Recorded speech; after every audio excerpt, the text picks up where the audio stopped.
Some years ago, when I began studying success, I came across the principle, which you've all seen and which I talk about at great length, is that you become what you think about most of the time. You become what you think about most of the time.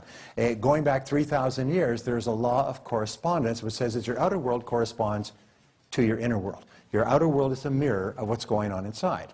So therefore, if you want to find out who a person really is, find out what they think about most of the time. Now, at the University of Pennsylvania and in other studies which are done every single year, I read studies where they've interviewed tens of thousands and eventually hundreds of thousands of salespeople, and then they sliced and diced them by percentiles to identify the top salespeople in those groups and what they think about most of the time. How do they think? How do they approach their work? What is their attitude toward their work? When they get up in the morning and they think about their work, how do they think inside? Now, here's an important point. Just like all sales skills are learnable, all thinking skills are learnable as well. And how do you learn a sales skill? You learn it by practicing. How do you learn a mental skill? You learn it by practicing. And so you can develop any mental skill.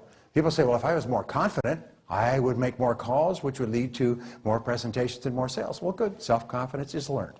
It's a learned skill. Is it easy? No. Is anything in life easy? No. But it is eminently achievable. As Les Brown will talk about, he'll say it's possible. Everything is possible. But it's up to you and I. So what we found is that there's an 80-20 rule that applies.